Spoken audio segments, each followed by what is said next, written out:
Good morning सबको। आ गए आप लोग? गुड मॉर्निंग अभिज्ञान, गुड मॉर्निंग ज्योति। मॉर्निंग। आ गए आप?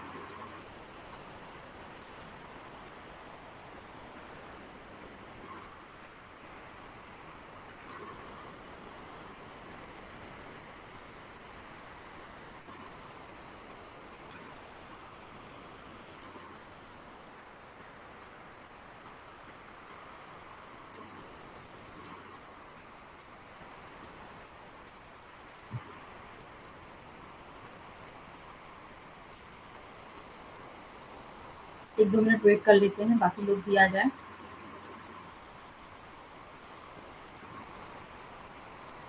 ओके।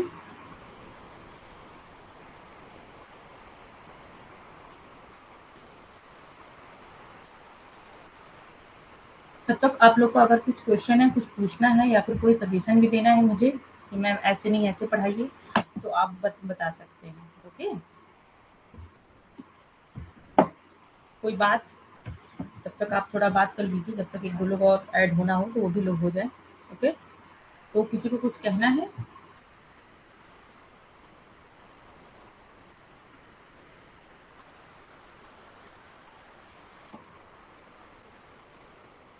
एक कोई और भी ऐड हुआ है?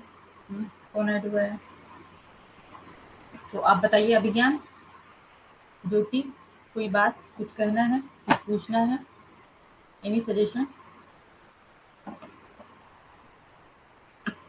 गुड मॉर्निंग शिल्पी। आज आप फ्री होंगी है ना? सैटरडे छुट्टी होगी आपके बच्चे की। दिनेश कहाँ रह गए आज? आज तो दिनेश भी खाली होंगे, क्लास नहीं ज्वाइन की।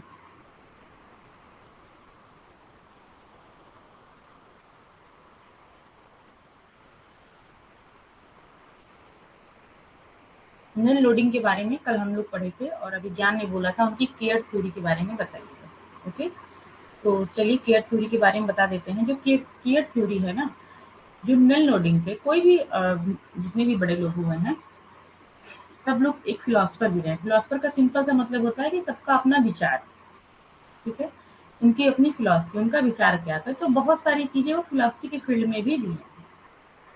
तो ये इनका जो केयर थ्योरी है, ये इनका फिलॉसफी की फील्ड की थ्योरी है। ओके। तो केयर थ्योरी के बारे में चलिए देख लेते हैं। और किसी को कुछ पूछना नहीं है, क्लास शुरू किया जाए, एक बार आप बता दीजिए।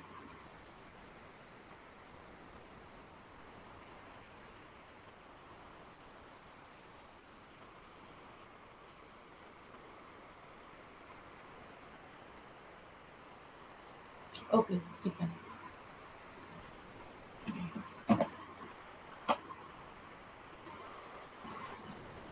हाँ भैया, ठीक है।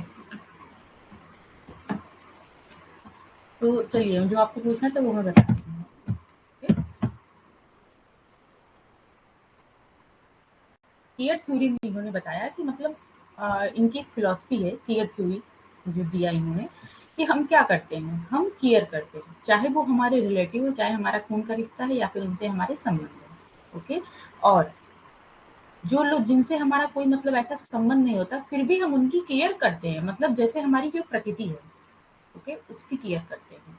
किसी अलग टॉपिक पे, जैसे गरीबी के बारे में आप केयर कर रहे कि गरीबी बहुत ज्यादा हो गया, ये हो गया, वो हो गया, ठीक है? तो इन सब के बारे में कहते हैं। तो इन्हीं सब का दो दो अलग अलग कैटेगरी में इन्होंने बांट दिया है। एक बताया है केयर फॉर और एक बताया है केयर अबाउट। ओके। तो इसको आप ये देख लीजिए। केयर फॉर का ये मतलब होता है कि जब हम किसी के लिए केयर करते हैं, फॉर का मतलब के लिए, आप लोग को तो इतना पता ही होगा, केयर फॉर, ठीक है? किसी के लिए केयर करते हैं, तो इसमें ये जरूरी होता है कि इसमें हमारा कुछ न कुछ संबंध होगा, कुछ न कुछ रिलेशन होगा। आप ओके? केयर फॉर के लिए हमारा रिलेशन होना जरूरी है। गुड मॉर्निंग पूजा। बस अभी क्लास आपकी शुरू हुई है नल लोडिंग के बारे में, जो केयर थ्योरी अभिज्ञान ने पूछा था उसी को बता रहे हैं। ओके। बस क्लास शुरू हुई है, चलिए पढ़िए। तो केयर फॉर का मतलब ये होता है कि हम किसी के लिए केयर कर रहे हैं, इसके लिए ये जरूरी है कि हमारा उनसे रिलेशन होना चाहिए, और अबाउट में रिलेशन नहीं होना है, ठीक है? जिससे हमारा रिलेशन, अगर हम उनकी केयर करते हैं तो वो आता है केयर फॉर में। जैसे कि एक माँ अपने बच्चे की केयर जब करती है, ओके, घर के लोगों की केयर करती है, आप किसी और फैमिली की केयर कर रहे हैं, ओके। और गर्लफ्रेंड बॉयफ्रेंड की केयर हो रही है, ठीक है, किसी की भी इसमें आ सकती है, तो वो क्या आ जाएगा, केयर फॉर, मतलब जिससे हमारा रिलेशन है उसकी हम केयर कर रहे हैं। और ये जो केयर फॉर थ्योरी है ये हमेशा क्या होती है, डायरेक्ट। डायरेक्ट मतलब कि हम उसका तुरंत केयर कर रहे हैं प्रत्यक्ष रूप से। अगर बच्चे को चोट लग रही है या फिर बच्चे को कोई भी दिक्कत है, उसकी तबीयत खराब है, कुछ भी चीजें हैं, तो घर का कोई भी है, चाहे माँ हो, पिता हो, उसके दादी दादा, मतलब कोई भी हो, वो क्या करता है, वो डायरेक्ट केयर करता है, मतलब तुरंत उसका कुछ न कुछ चीजें करता है। ओके, गर्लफ्रेंड बॉयफ्रेंड का भी होता है ना, सोना बाबू ये वो, ठीक है।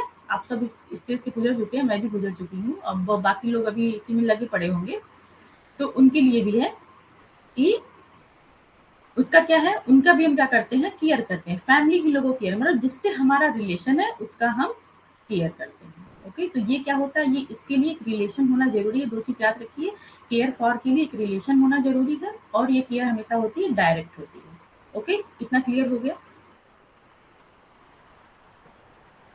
करना चाहिए लाइफ में, हर तरह से एंजॉय करना चाहिए, है ना। अभी ज्ञान नहीं दिए हैं तो अब कर लीजिए, अभी टाइम है वैसे एग्जाम में, कुछ दिन के लिए कर सकते हैं। अब होगा केयर अबाउट। ओके, लेकिन एग्जाम आते ही सब कुछ छोड़ देना है ना। फिर उसके बाद जब जेआरएफ निकल जाएगा तो फिर तो कोई बात नहीं, फिर तो लाइन लगेगी आप लोग के लिए, जो अनमैरिड है।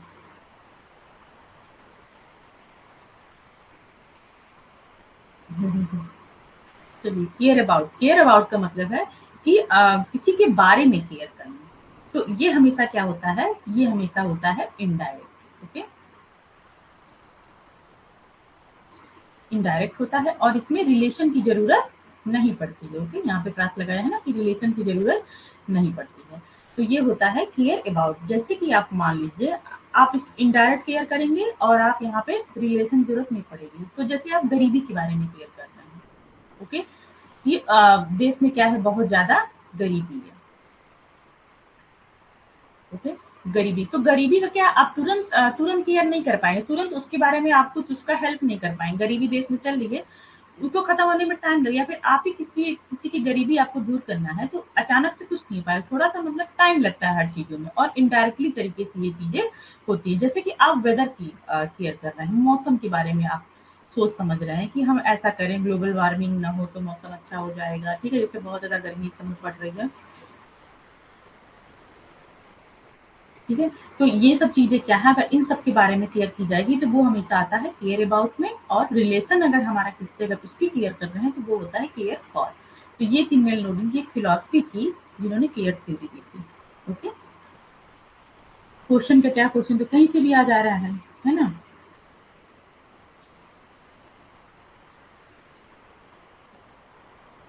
हम्म, सबसे बड़े बैचलर है ना सलमान खान। हम्म, नहीं, अभी ज्ञान सलमान खान नहीं बनेंगे, है ना।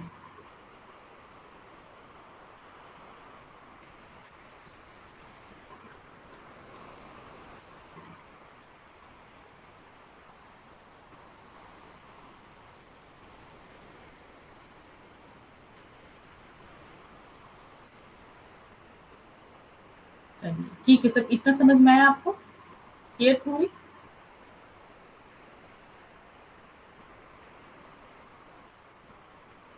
ओके,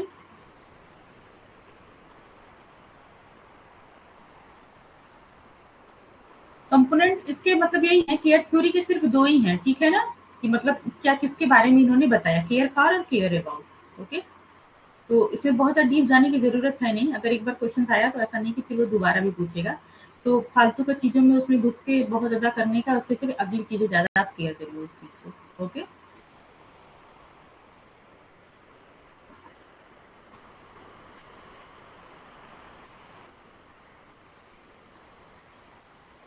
ऐसा नहीं कि जो एक बार क्वेश्चन पूछ जाए सेम तो वही क्वेश्चन कभी भी जेआरएफ में आप देखेंगे जल्दी आता नहीं, हाँ कभी आ जाए वो अलग बात है, मतलब एग्जाम में आपके। तो अगर कंपोनेंट है तो उतना डीप में मत जाइए, बस केयर थ्योरी के बारे में समझ लीजिए, इससे आपका काम हो जाएगा अगर क्वेश्चंस कभी आए तो, ठीक है। वैसे अगर एक बार आ गया, ऐसा कोई क्वेश्चन मुझे कभी दिखा नहीं केयर थ्योरी के बारे में तो। ओके, अब हम लोग नेक्स्ट टॉपिक पे चलते हैं, अरविंदो। हमको पढ़ने क्या चीज़ें चाहिए, जिस चीज़ों से आप ज़्यादा से ज़्यादा चीज़ें निकाल सकें, ओके? अगर एक टॉपिक को बहुत ज़्यादा डीप में जाने लगेंगे, तो उसमें क्या है, उसमें थोड़ा-सा उसमें टाइम वेस्ट भी होता है चीज़ों का, ओके ना? तो ये बात भी याद रखिएगा कि मतलब ऐसा ऐसी तैयारी करिए आप कि आपकी सारी चीज़ें उसमें कवर हो जाए। अगर एक चीज़ को लेके बैठ जाएँगे, उसी के एकदम डीप में जाने लगेंगे, तो ऐसा नहीं है कि वहीं से क्वेश्चन्स आएँगे, ओके? तो पढ़िए सब, ऐसा नहीं है, मेरा ये भी कहने का मतलब है कि नहीं है कि आप मतलब डीप में ना जाइए, डीप में जाइए, लेकिन अगर बहुत ज़्यादा उस चीज़ को करना है, तो वो फिर थोड़ा-सा कोई उतना वो है नहीं उसका, ठीक है ना? ठीक है, तो अभिज्ञान को पता भी है उसका modelling, dialogue, exercise, feedback and morality इनमें से कौन-सा कंपोनेंट होंगे? अच्छा, ऐसा क्वेश्चन आया था, तो अभी तो मुझे इसका कुछ क्लियर है नहीं क्योंकि मैंने क्लियर थ्योरी उतना पढ़ी नहीं थी इसको, ओके? तो आप जहाँ से पढ़े थे तो उसका आंसर उसमें नहीं दिया था विज्ञान?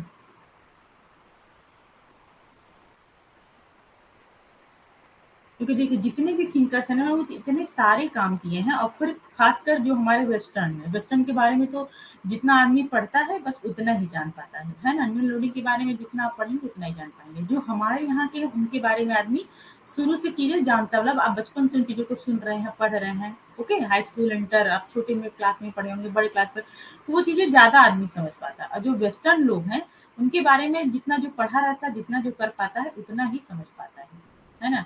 तो केयर थ्योरी तो मैंने इनके बारे में पढ़ी ही नहीं थी। आपने बोला केयर थ्योरी तो मैं थोड़ा-सा देखी उसको, तो उसमें ये था कि केयर थ्योरी के बारे में यही दिया गया था, ओके, इंटरनेट पे। और बाकी अगर आप बता रहे हैं कि आपने कहीं क्वेश्चन पढ़ा था कि इनमें से कौन है, तो अभी तो मुझे क्लियर नहीं है कि इसका क्या हो जाएगा। आप मुझे नेट पे एक बार व्हाट्सएप पे भेज दीजिएगा, ओके? तो मैं देख लूँगी इसको, ओके?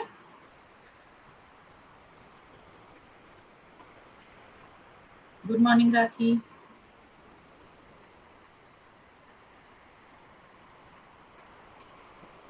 अच्छा, ये चारों इनके कंपोनेंट हैं? आपका ये कहने का मतलब है। अभी क्या?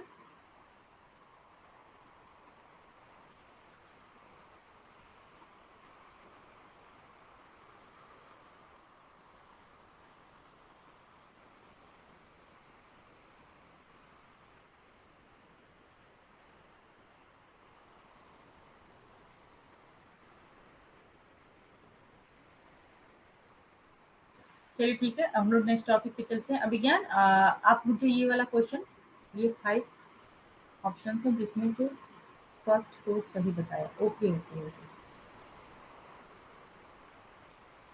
फर्स्ट एंड 4 एक बार मैं भी देख लूँ, फर्स्ट एंड 4 कौन-कौन सा है इसका? अच्छा, modelling and feedback. Okay, okay. अच्छा, ठीक है।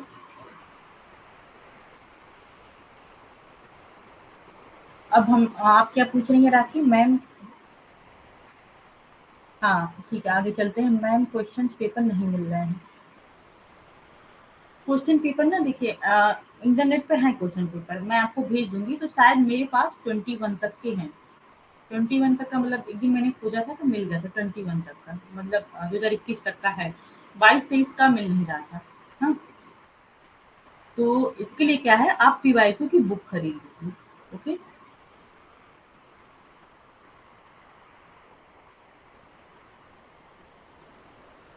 आपको क्या करना है, आप पीवाईक्यू की बुक खरीद लीजिए, क्योंकि जब आप बुक खरीदेंगे ना तो आपको लेटेस्ट तक मिलेगा। जैसे जो एग्ज़ाम अभी हुआ है, इसका आपको नहीं मिल पाएगा, जहाँ तक मुझे लगा, क्योंकि अभी हुआ, अब आगे जब 1-2 महीने बाद जब कोई बुक आएगी पीवाईक्यू की, तो उसमें ये वाला ऐड हो जाएगा, ओके? तो अगर अब आपने तो एग्ज़ाम भी दिया है, तो आपके पास जो आपने रिस्पॉन्स शीट डाउनलोड की है, तो वो तो आपके पास होगा ही, तो वहाँ से आप देख सकते हैं कि कौन-सा आंसर सही हो, कौन-सा आंसर नहीं सही होगा, तो वो आपका क्लियर हो जाएगा। लेकिन अभी जो फरवरी मार्च वाला जो एग्ज़ाम हुआ था, वहाँ तक का आपको पीवाईक्यू मिल जाएगा, तो आप सबसे अच्छा आप उसकी बुक ले लीजिए और आप वहाँ से तैयारी करिए। ओके राखी? नहीं मिल रहा है तो फिर उसके लिए वो तो मुझे भी नहीं मिल रहा है, वो मैं भी रिसर्च की थी उस चीज़ को, पर मुझे मिला है तो 2021 तक का मिला है, ठीक है? अगर उस उतना चाहिए मतलब 1-2 उधर का, तो मैं आपको सेंड कर दूँगी राखी। मैं आप लोग के ग्रुप में ही डाल दूँगी, वहाँ से आप देख लीजिए। ओके? चलिए।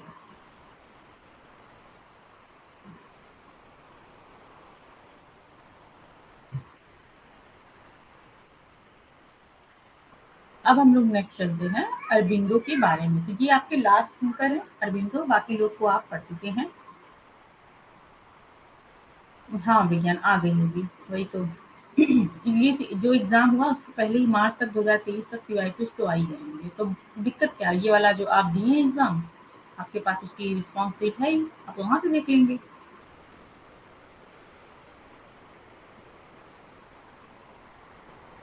पीवाईक्यू जो बुक आती है ना, उसमें आंसर भी दे रहते हैं। आंसर तो दिए रहेंगे उसके, ऐसा नहीं है सिर्फ पीवाईक्यू रहेगा। पीवाईक्यू रहेगा तो फिर मतलब क्या? क्योंकि आंसर तो आता नहीं है। आंसर तो देख के ही पता चलेगा उसका कि हम सही बात जान रहे हैं या फिर गलत जान रहे हैं। अपने लिए तो लगता है कि हम सब सही जान रहे हैं, है ना? जब आदमी टिक लगाता है तो। लेकिन जब बाद में जब रिस्पॉन्स शीट आती है, जब देखते हैं कि एनटीए कौन-सा माना है, तब लगता है कि तब तो गलत हो गया हमारा। चलिए हम लोग पढ़ लेते हैं अरबिंदो के बारे में। अरबिंदो का काफ़ी कुछ है पढ़ने के लिए, तो अच्छा टॉपिक है। अरबिंदो के बारे में क्वेश्चन भी बहुत सारे बन सकते हैं अरबिंदो के बारे में। तो चलिए आप इसको देखिए। हाँ, ठीक है। Aurobindo was born on August 15, 1872। और ये भी कहाँ पैदा हुए थे? कोलकाता में। आप देख रहे हैं जितने बड़े थिंकर थे वो कहाँ हो रहे? कोलकाता में ज़्यादा लोग हुए हैं ना, जो आप लोग के भी दिया है सिलेबस में।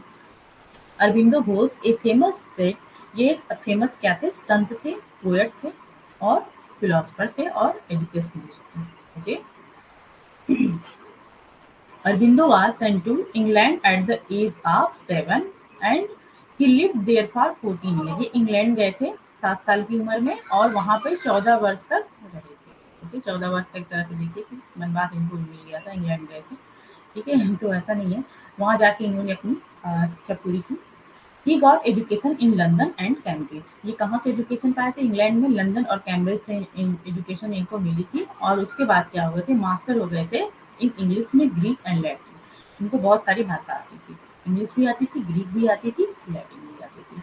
ही पास द सिविल सर्विस एग्जामिनेशन। इन्होंने सिविल सर्विस एग्जामिनेशन भी पास किया था। मतलब कितने टैलेंटेड थे। 1890 में 1819 में उन्होंने क्या किया था? सिविल सर्विस एग्जामिनेशन पास किया था। तो ये सब सिर्फ जानकारी के लिए है, इससे आपके क्वेश्चन नहीं बनेंगे। ओके, हिंदी में देख लीजिए।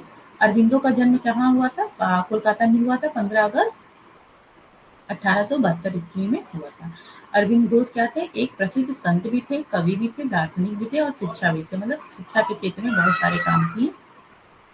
अरविंदो को 7 साल की उम्र में इंग्लैंड भेज दिया गया था और वहाँ 14 साल तक रहे और उसके बाद वो लंदन और कैम्ब्रिज विश्वविद्यालय से शिक्षा प्राप्त की थी। और उसके बाद इन्होंने ग्रीक की, अंग्रेजी की और लैटिन की भाषा के विषय में इनको मास्टरी प्राप्त हो गई थी और इन्होंने सिविल सेवा परीक्षा भी उत्तीर्ण किया था। ओके, तो आप मेन देखिए कि इन्होंने एजुकेशन के फील्ड में क्या बोला, क्या-क्या चीज़ें बोली। इन्होंने एक अलग टाइप की चीज़ बोली थी कि 6 सेंस की बात की थी।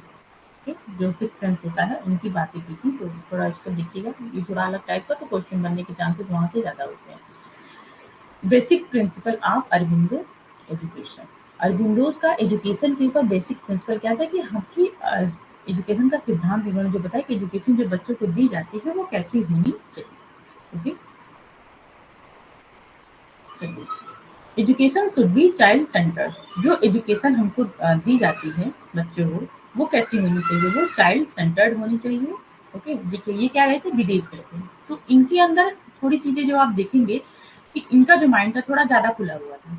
ओके, जब आदमी फॉरेन भी जाता है, इंडिया में तो आदमी पला बढ़ा, वहाँ का तो मतलब मिट्टी में है वो चीज, हर चीजें।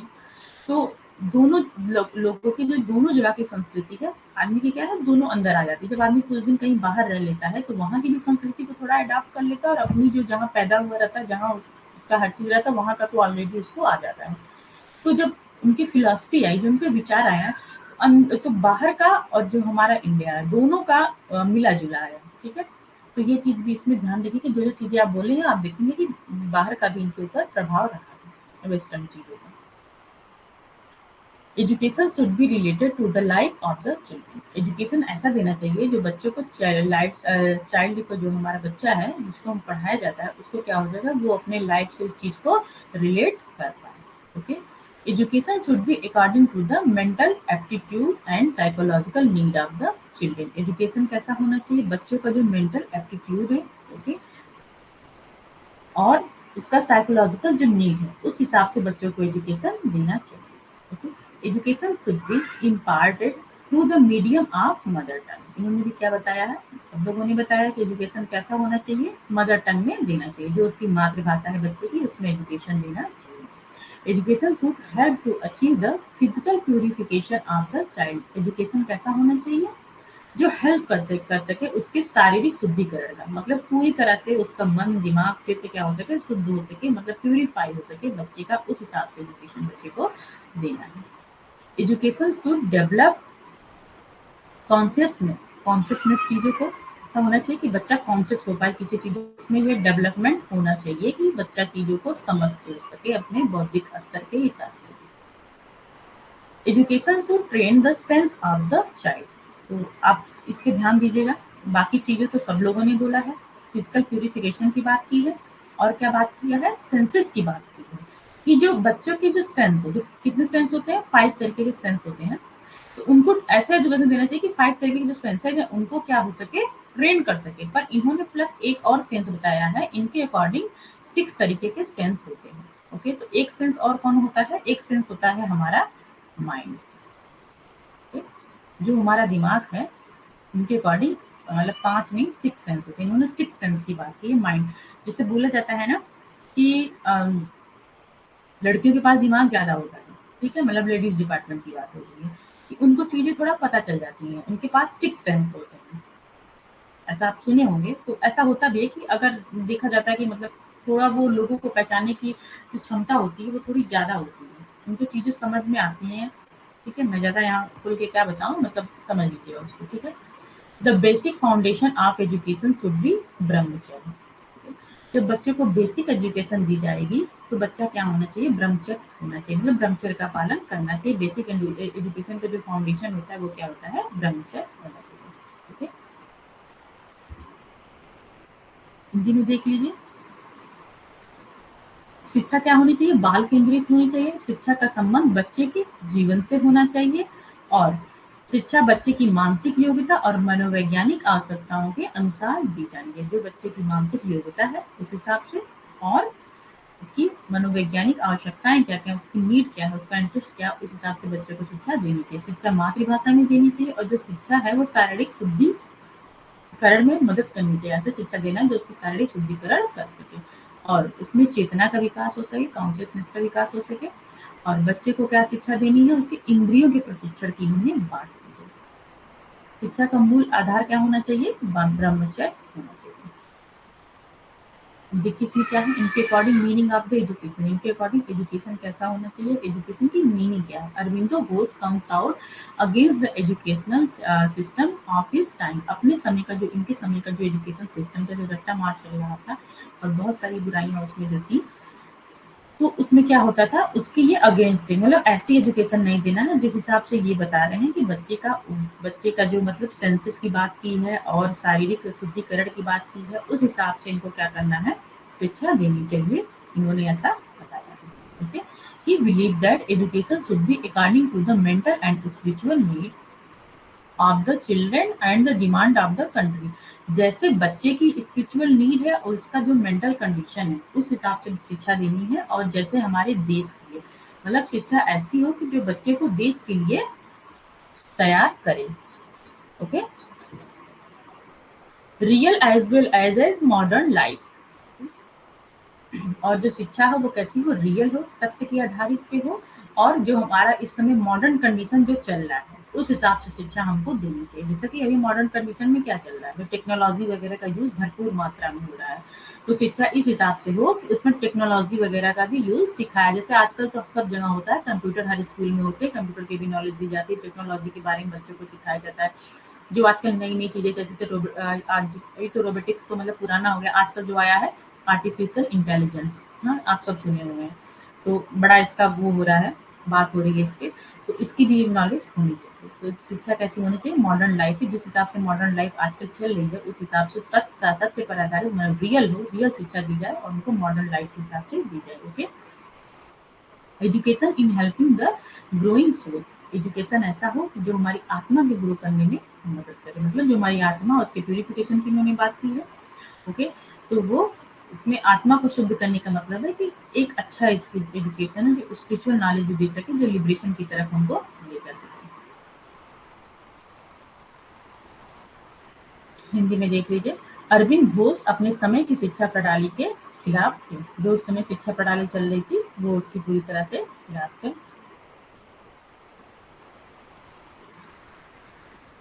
उनका मानना है कि शिक्षा बच्चों की मानसिक और आध्यात्मिक आवश्यकताओं और देश की मांग के अनुसार होनी चाहिए। शिक्षा क्या हो, वास्तविक भी हो और आधुनिक जीवन पर आधारित भी हो, और जो हमारी शिक्षा है वो हमारी आत्मा की मदद करने में भी हेल्प कर सके। शिल्पी, आप कोई भी आपके यहाँ जो बुक मिल जाए, आप अपनी नियर की जो भी मार्केट है आपकी, ओके, जहाँ आपके यहाँ स्कूल होगा, कोई जो बड़ा आपके यहाँ कॉलेज होगा, डिग्री कॉलेज होगा, या आपके यहाँ यूनिवर्सिटी हो, ठीक है, आपको अच्छी जगह रहती है महाराष्ट्र में, बहुत सारी अच्छे कॉलेज वहाँ अच्छी यूनिवर्सिटी मिल जाएगी आपको, तो उनके पास चले जाइए। उनके आसपास बहुत सारे बुक स्टॉल होते हैं, वहाँ जाइए, वहाँ आप बता दीजिए कि आपको क्यूआई को देखना, और ऐसा क्यूआई को जो भी लेटेस्ट वाला मार्च वाला एग्जाम हुआ है उसमें हो, ओके, तो बस मिल जाएगी। और थोड़ा-सा ध्यान दीजिए, थोड़ा-सा जो आपका जाना-पहचाना पब्लिकेशन अगर वो मिल जाए तो अच्छा है, ओके। पेपर 1 की अगर आप देखेंगे तो आप दृष्टि की बुक ले लीजिए, अच्छी आती है। यूथ कॉम्पिटिशन की बुक आती है, वो भी अच्छी है, थोड़ा-सा मतलब इन लोगों में होता है कि गलतियाँ कम होती हैं। हाँ, देखिए विज्ञान ने भी बताया यूथ पब्लिकेशन का, ओके, तो जो मिल जाए। आप दृष्टि की ऑनलाइन मँगा लीजिए, बेस्ट बुक है, ओके। आजकल तो ऑनलाइन का भी है, लेकिन क्या है ना, जो एजुकेशन की बुक आती है, उसका कोई स्पेशल का बुक नहीं आता है। एजुकेशन के लिए आपको अरिहंत की मिल जाएगी किफ़ायतों की बुक, ओके। तो ठीक है, अरिहंत की मिल जाए, अगर ऑनलाइन लेना तो आप ऑनलाइन ही मँगा लीजिए, अरिहंत की मँगा लीजिए, ओके। और नहीं तो जो आपके यहाँ मिलती है वो ले लीजिए। मेरे पास तो सिंपल सी थी, एबीपी पता नहीं कौन सी पब्लिकेशन की बुक है, लेकिन उससे नहीं मतलब है, बात ये है कि उसमें सारे हैं, ओके।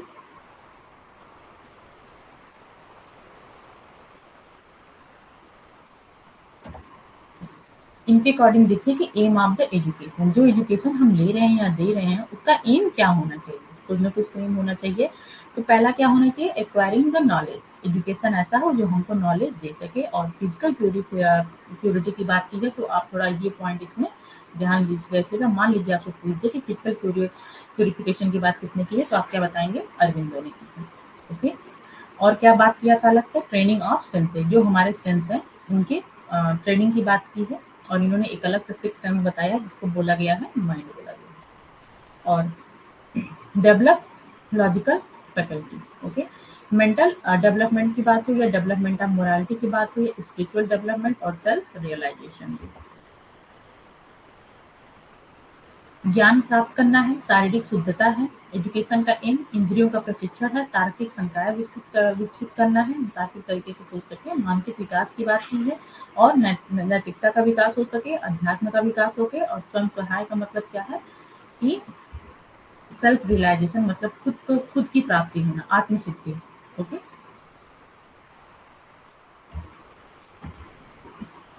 अब देखिए इनके अकॉर्डिंग करिकुलम में क्या क्या चीजें होनी चाहिए, करिकुलम में क्या-क्या चीज़ें हमको डालनी चाहिए। Curriculum has prescribed the following 5 principle of the curriculum construction, okay. Curriculum construction के लिए बहुत सारे प्रिंसिपल, मतलब 5 तरीके के प्रिंसिपल इन्होंने बताए हैं, ये होने चाहिए। Child should be interested, curriculum should be interested for the child, curriculum ऐसा बनाना है जो बच्चों के लिए इंटरेस्टेड हो।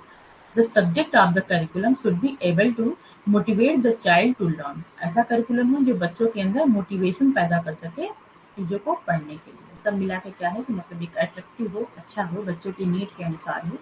Curriculum should include all subject and activity which promote mental and spiritual development of the child, curriculum ऐसा होना चाहिए जिसमें चीजें, सब्जेक्ट की और एक्टिविटी की चीजें इंक्लूड हो जो कि बच्चों का मेंटल और स्पिरिचुअल डेवलपमेंट को प्रमोट कर सके, ओके।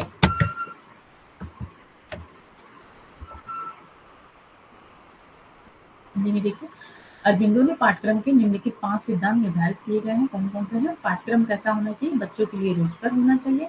पाठ्यक्रम बच्चों के विषय को सीखने के लिए प्रेरित करे, ऐसा पाठ्यक्रम हो जो उसको सीखने का प्रेरणा लाए, मतलब ज़्यादा अट्रैक्टिव हो, जिससे बच्चे घुल मिल के कुछ सीख पाएँ, समझ पाएँ उस चीज़ को, खुद ही वो चाहें कि हम इसको पढ़ें, ओके। जैसे बुक्स वगैरह आती हैं ना, कोई-कोई बुक्स होती हैं, जो छोटे बच्चों की जो बुक्स आती हैं बहुत अट्रैक्टिव होती हैं। ए फॉर एप्पल में बहुत बड़े एप्पल बने रहते हैं। तो यही सब जो है, कोई-कोई बुक में कार्टून वाले एप्पल बने रहते हैं, तो वही बच्चों को क्या है खुद सीखने के लिए प्रेरित करो, तो उसके करिकुलम में ये सब चीज़ें होनी चाहिए, और बड़े लेवल के तो आप अपने हिसाब से भी उसको सोच सकते हैं, छोटे लेवल की बात बता रहे हैं। पाठचर्या में वे सभी विषय और गतिविधियां शामिल होनी चाहिए जो बच्चे के मानसिक और आध्यात्मिक विकास को बढ़ावा दे सके। और types of education for the purpose growth of the learner, और क्या क्या चीजें होनी चाहिए। जो प्राइमरी स्टेज है उसमें मदर टंग में होनी चाहिए चीजें, इंग्लिश में होनी चाहिए, नेशनल हिस्ट्री के बारे में बात होनी चाहिए, आर्ट के, पेंटिंग में, और जनरल साइंस और सोशल स्टडीज एंड अर्थमेटिक, इन सब चीजों का। मेरी वीडियो रुक गई है लग रहा है ना, आप लोग की तरफ भी रुक गई है।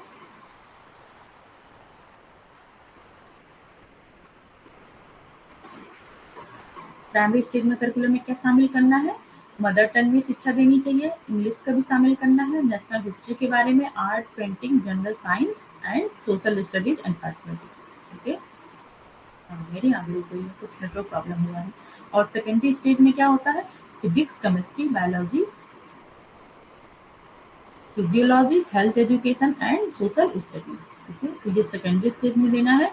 और यूनिवर्सिटी लेवल में क्या आना चाहिए, इंडियन एंड वेस्टर्न फिलॉसफी के बारे में पढ़ाना चाहिए, हिस्ट्री ऑफ सिविलाइजेशन के बारे में, और international relationship and integration. Okay, तो इन सब बारे में हमको करिकुलम में क्या डालना है, इन सब चीजों को डालना है, इन सब सब्जेक्ट को डालना है यूनिवर्सिटी स्टेज में। अब देखिए मेथड ऑफ द टीचिंग कैसा होना चाहिए इनके according. Freedom to child, child को पूरी तरह से फ्रीडम देनी चाहिए कि बच्चा खुद जिसको जो जो चीजें की नीड है, जो चीजें का इंटरेस्ट है, उसमें बच्चा जाए और चीजों को सीख सके। Love and sympathy for the child.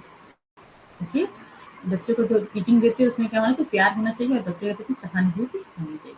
शिक्षा मदर टंग में देनी चाहिए, शिक्षा क्या होनी चाहिए, चाइल्ड सेंटर्ड होनी चाहिए, सेल्फ एक्सपीरियंस के द्वारा होनी चाहिए, बच्चा खुद एक्सपीरियंस करके कोई भी चीज सीखे। Learning by doing, learning by doing करके क्या होता है, सेल्फ एक्सपीरियंस होता है। ग्रुप लर्निंग और कोऑपरेटिव लर्निंग की भी इन्होंने बात की है कि लर्निंग क्या होनी चाहिए, ग्रुप में भी लर्निंग करानी चाहिए बच्चों को, और कोऑपरेटिव लर्निंग को भी बढ़ावा देना चाहिए। ओके,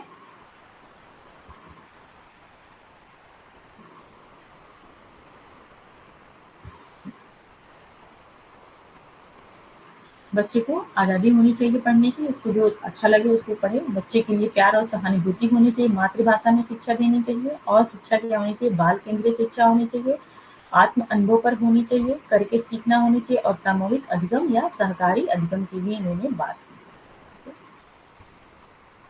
अब देखिए इनका मेन क्या है, 5 स्टेज ऑफ इंटीग्रल एजुकेशन। आपसे ये भी क्वेश्चन पूछा जा सकता है कि इंटीग्रल एजुकेशन की बात किसने की है, तो किसने बात की है, अरबिंदो जी ने की है। ओके, इंटीग्रल एजुकेशन का मतलब ये होता है कि focus on whole development, okay, rather than academic. सिर्फ हमको जो हमारे करिकुलम में चीजें दी गई हैं, जो हमारे पाठ्यक्रम में सिलेबस में चीजें दे दी गई हैं, सिर्फ उसी को हमको नहीं पढ़ा के चीजें खत्म करनी है। ओके, हमको क्या करना है, होल डेवलपमेंट की बात करनी है, इसी को बोलते हैं इंटीग्रल एजुकेशन।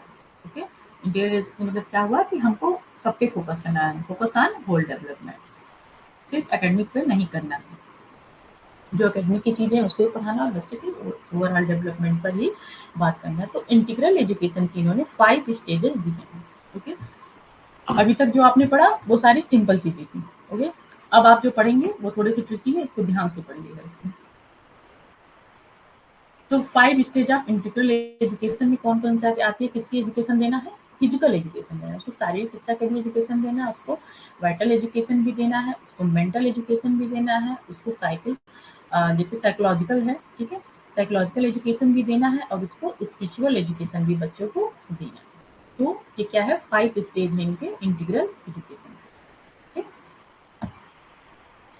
अभी तक वीडियो सही नहीं हुई ना, सही हुई क्या वीडियो, मेरी तरफ तो अभी नहीं हुई।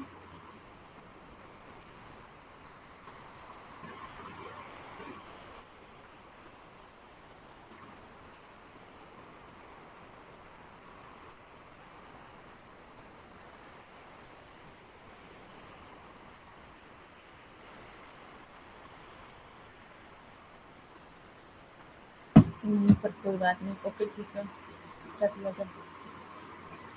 ये पीछे का दिख भी नहीं रहा ना, जो लास्ट वाला है ना, ये स्पिरिचुअल एजुकेशन, जो मेरे सर के पीछे आपको नहीं दिख रहा है, ये आपका है स्पिरिचुअल एजुकेशन। ओके,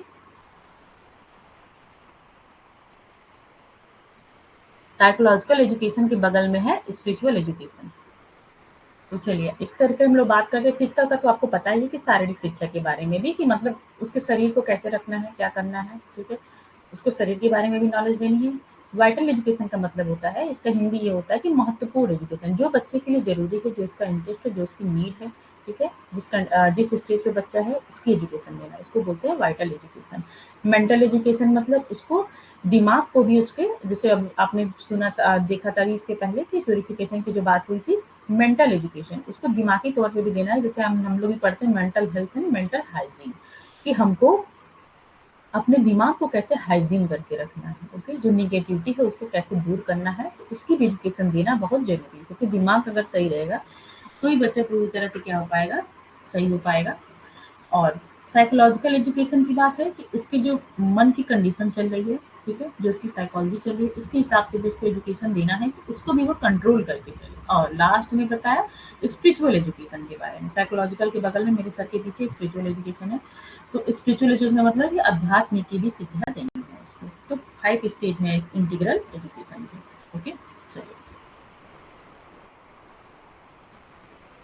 इन्होंने क्या बात की है, सिक्स सेंस की बात की है।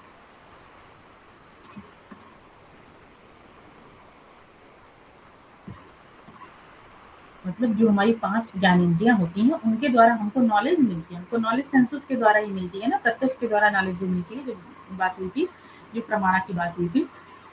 तो प्रत्यक्ष प्रमाणा में यही होता है कि हमको जो नॉलेज किसके थ्रू मिलती है, सेंसेस के थ्रू मिलती है। तो हमारे सेंस कितने, 5 तरीके की जो ज्ञानेंद्रियाँ हमारे, वही हमारे 5 सेंस हैं। तो इन्होंने एक अलग चीज़ बताई है, 6 सेंस की बात की है। तो 6 सेंस एक हमारा क्या है, दिमाग है, कि हम अपने से भी सोच समझ के भी नॉलेज लेते हैं, ओके। तो सिक्स सेंस की बात की है। और इन्होंने ये बताया है टू क्वालिटी ऑफ माइंड। जो हमारा सिक्स सेंस माइंड है उसकी 2 तरीके की क्वालिटी होती है। उसको देखिए, एक होता है well discipline and individualised, okay.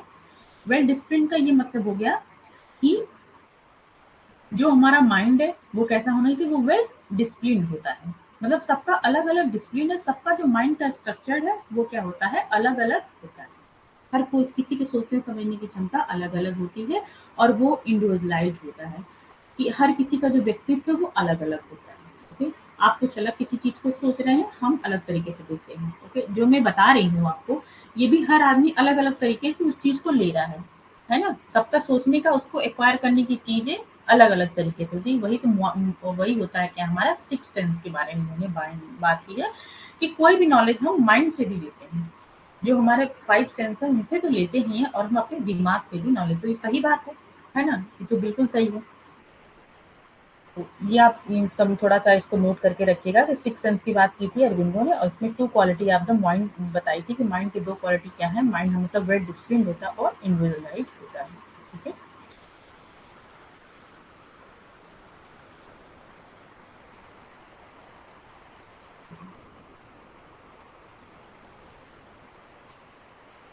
Different planes of mind, mind को और भी ज़्यादा कैटेगराइज़ किए हैं। ये ज़्यादा अभी मैंने शुरू में ही बताया कि इन्होंने माइंड के ऊपर ज़्यादा काम किया है, चीज़ों को बताया कि कैसे आदमी सोचता समझता है, चीज़ों को लेता है।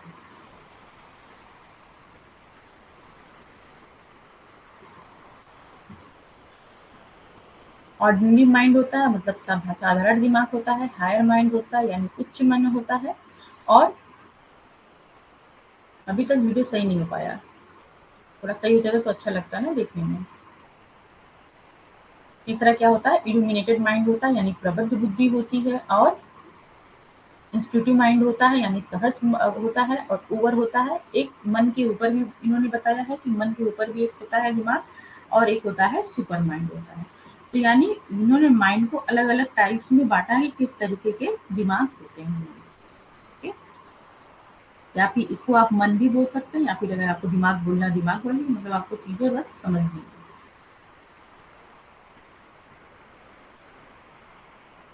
और जो हमारा दिमाग होता है, जो हमारा माइंड है, जो हमारा मन है, उसके 4 तरीके के क्या बताए गए हैं, लेयर बताए गए हैं। कौन-कौन सा है, चित्त है, मनस है, इंटेलेक्ट है और इंट्यूशन है, ओके।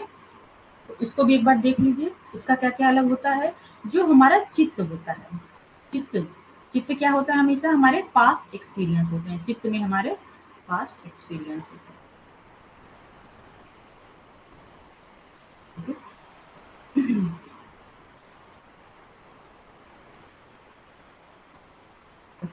तो जैसे आप बताइए, जैसे होता है ना कि कभी-कभी आदमी कहता है ना कि मेरा मतलब मन नहीं कर रहा है, मेरा चित्त नहीं कर रहा है किसी की तरफ देखने का, या फिर उससे नाराज़गी बहुत ज़्यादा चल रही है। तो वो क्या मतलब उससे हमारा पास्ट एक्सपीरियंस जो है वो बहुत ही ज़्यादा खराब हो चुका है, ठीक है? सिर्फ़ याद करने का तरीका मैं आपको बता रही हूँ, तो इससे आप चीज़ को रिलेट करके याद कर सकते हैं। चित्त में 4 तरीके की माइंड क्लियर बताई कि चित्त में क्या होता है, पास्ट एक्सपीरियंस होता है। और मनस, मनस में क्या चीज़ें होती हैं, परसेप्शन आती है, ओके? कि हमारा किसी के प्रति हमारा परसेप्शन क्या है, हम उसके प्रति क्या सोचते हैं,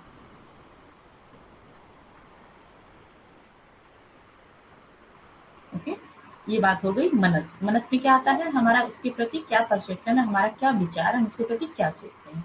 तीसरा आता है इंटेलेक्ट। इंटेलेक्ट का मतलब होता है बुद्धि होती है, ओके?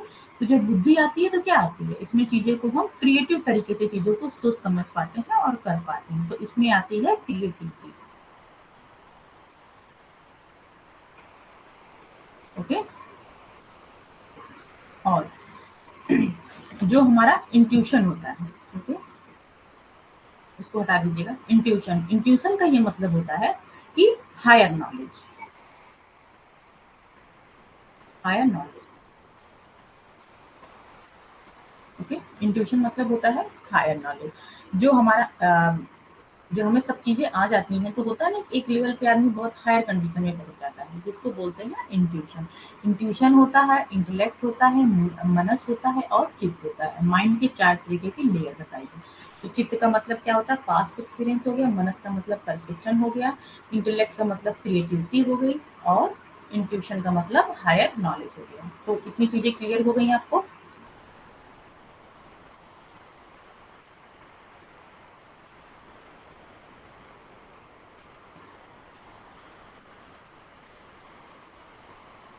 थोड़ा सा ये चीजें समझ के रखने वाली हैं, ओके?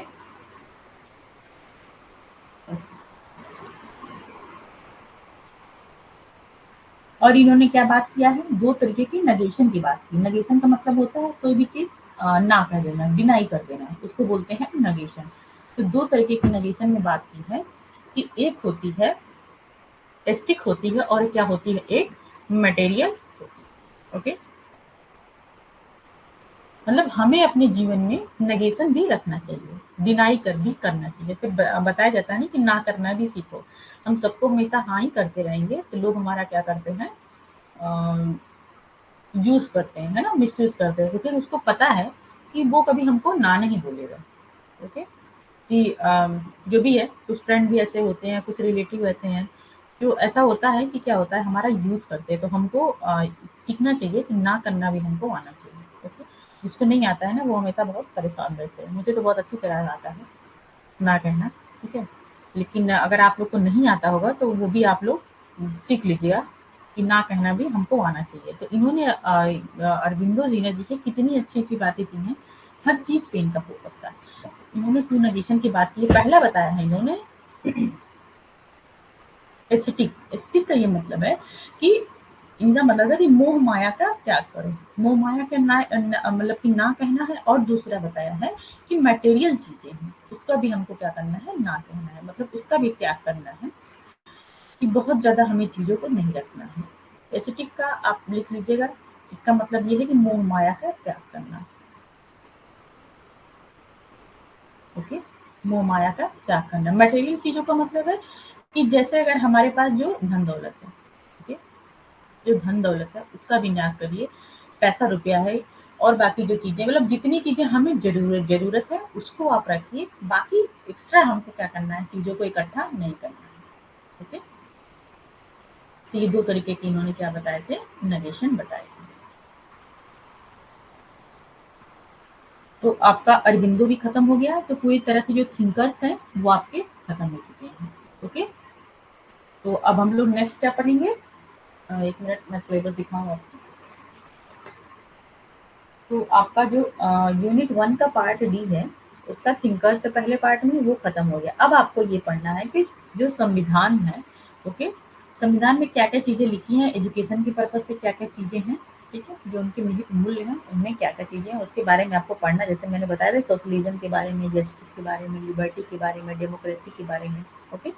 इन सब के बारे में पढ़ना, जिसके बारे में कल हम लोग पढ़ लेंगे। और ये सिर्फ छोटे-छोटे टॉपिक बचे हैं आपके, सोशलिज़्म क्या होता है, इसका अगर आप एक बार हिंदी पढ़ लेंगे ना, तो भी सब क्लियर हो जाएगा, इसमें कुछ ज़्यादा है नहीं, आपको सब लोग को पता होगा। ओके?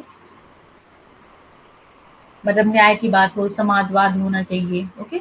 कि यस, सब लोग एक जैसे अधिकार हो, सबके लिए लिबर्टी हो, डेमोक्रेसी होनी चाहिए, सबके पास स्वतंत्रता होनी चाहिए, लोकतांत्रिक होनी चाहिए, सबकी इक्वालिटी होनी चाहिए, सबको फ्रीडम मिलना चाहिए, है ना?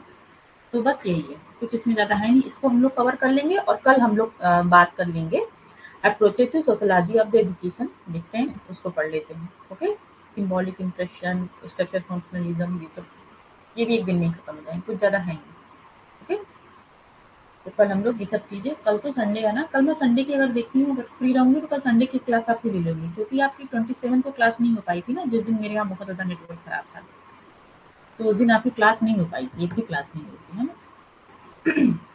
उस दिन तो यूट्यूब पे क्लास थी, पर आपकी क्लास हो नहीं पाई थी।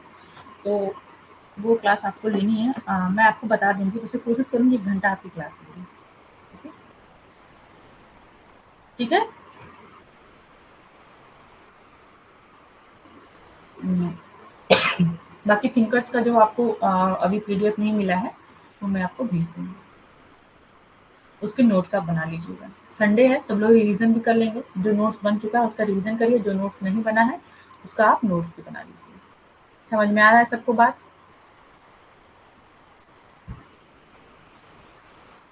ये क्यों हिल गया, पता नहीं क्या हो गया इसमें तब तक।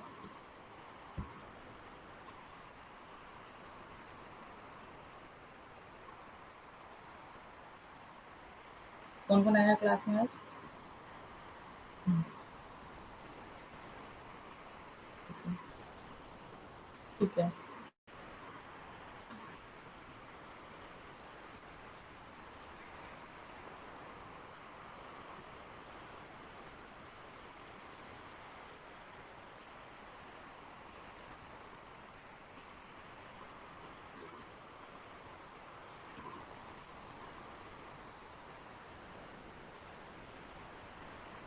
तो चलिए आज की क्लास हम लोग खत्म करते हैं, ओके? बाय सबको।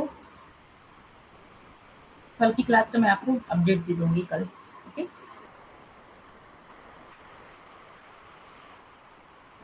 Okay, bye. Okay, thank you for joining सबको। बाय,